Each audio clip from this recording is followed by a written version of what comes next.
James Anderson जो कि fast bowling के हम कह सकते हैं गॉड माने जा रहे हैं आजकल के टाइम पे, और स्विंग और फास्ट बॉलिंग के उनका जन्मदिन, और वो 40 साल के हो चुके हैं। मैं भूल रहा हूँ कि कोई ऐसा उनसे पहले कोई फास्ट बॉलर होगा जो 40 को टच भी करा होगा। इतनी लॉन्गेटिविटी किसी फास्ट बॉलर में हमने नहीं देखी। बिल्कुल। ये इस खिलाड़ी की हम क्या बात करें, he is ageing like a fine wine, और लगातार उम्र के साथ साथ इनकी जो बॉलिंग में है वो धार बरकरार है। अब कभी भी ऐसा लगता नहीं है कि किसी टीम से कि मतलब आप कम परफॉर्मेंस का डिक्लाइन हो रहा है एज के साथ साथ। अभी भी अगर मैं बात करूँ हालिया सीरीज़ की, जो इंग्लैंड के अगेंस्ट खेला था, इंडिया के अगेंस्ट खेला था इंग्लैंड, उसके अंदर भी इनकी बॉलिंग शानदार रही थी। लगातार 10-10 12-12 ओवर के स्पेल डाल रहे थे, तो ये बताता है कि फिटनेस भी कितना साथ दे रही है इस खिलाड़ी का।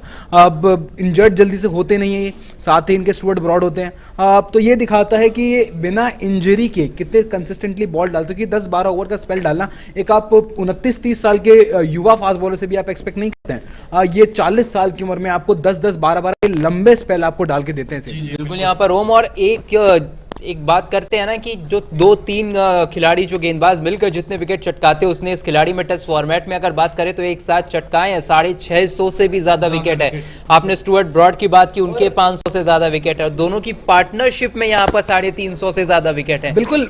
और ये उस टाइम पे आपको विकेट्स दिखाया जा रहा है जहां पे स्पिन डोमिनेशन काफी ज्यादा बढ़ चुका है। अगर आप एक बार टैली चेक करेंगे कि टॉप 10 हाईएस्ट या फिर टॉप 5 हाईएस्ट विकेट टेकर में उसके आपको स्पिनर्स ही दिखाई देंगे, मुथैया मुरलीधरन, शेन वॉर्न, अनिल कुंबले।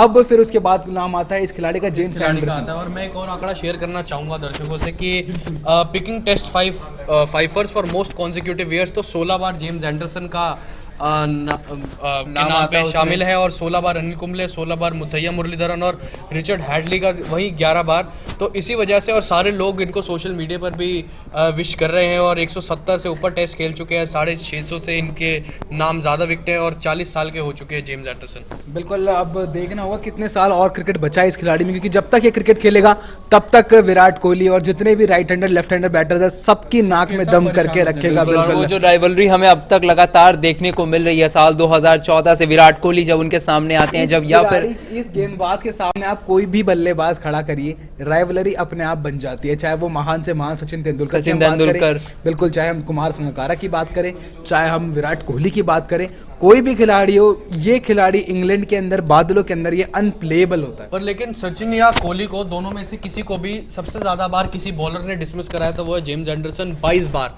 ये पुजारा को भी एक ऐसा खिलाड़ी थोड़ी अंडररेटेड है, उस खिलाड़ी को भी काफी परेशान करा है। अगर मैं जेम्स एंडरसन की बात करें तो जेम्स एंडरसन हम चाहेंगे कि आने वाले और साल तक हम इन खिलाड़ियों को पिचेस पे देखें, अपने टेस्ट मैच की वो लाइन और लेंथ को पकड़े, टाइट पकड़े हुए देखें। हम देखना चाहेंगे कि कितने साल और वो धार स्विंग बॉलिंग में जो है देखने की काफी कम बॉलर्स बचे हैं जो इस कंसिस्टेंसी से बॉल डालें। पर बड़ी चीज ये है श्रेय कि जिस तरीके से जेम्स एंडरसन अभी नहीं, शुरू से ही बैट्समैन को सेटअप करते हैं, चाहे वो लेफ्ट हैंड बैट्समैन हो, राइट हैंड को, दोनों को।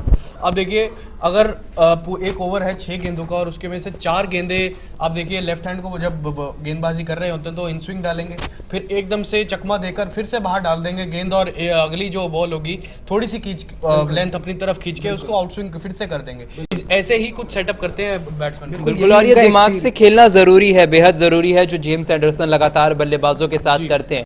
अब उनके करियर में अब देखिए वो ऐसे मोड पे आ चुके हैं जहां पर सिर्फ एक ही फॉर्मेट खेलते हैं, लेकिन क्रिकेट का सबसे लंबा फॉर्मेट खेलते हैं। तो ये भी दिखाता है अपने आप में कि वो किस तरह से टेस्ट क्रिकेट के लिए बने हुए हैं, और लगातार जो कड़ी मेहनत कर रहे हैं अभी भी अपने खेल को लेकर, वो सबसे ज्यादा अहम है। बिल्कुल। इस खिलाड़ी को अब किसी को कुछ प्रूव नहीं करना है, इस खिलाड़ी को कुछ अचीव नहीं करना है, ये सब कुछ अचीव कर चुका है। एक जो बॉलर का जो ड्रीम फिगर्स होते हैं खिलाड़ी के पास ऑलरेडी हैं, और विकेट्स का जो कॉलम है वो कभी रुकता नहीं है, लगातार बिल्कुल लगातार बढ़ता जा रहा है। किसी ने सोचा नहीं था जब ग्लेन मैकग्रा के बाद ऐसा कोई बॉलर आएगा अब जो इस जादुई आंकड़े को छुएगा, लेकिन बात करें जेम्स एंडरसन की, उस जादुई आंकड़े को छुआ और पार करा। और ऋतिक ने जो बात करी सेटअप करना, वो ये सालों से करते आ रहे हैं। बैट्समैन के माइंड से खेलता है कि अगला शॉट क्या ऑफर करेगा, किस गेंद पे मैं इस खिलाड़ी को बीट कर सकता हूँ, कौन सी गेंद होगी मेरी जो मैं इस खिलाड़ी के बिल्कुल बैट को बीट करके बोल्ड कराऊंगा, फिर एलबीडब्ल्यू कराऊंगा। और वही मेरे को एक बयान याद आ रहा है जेम्स एंडरसन का कि अभी जो हाल ही में 5वां टेस्ट हुआ था एडवेस्टन में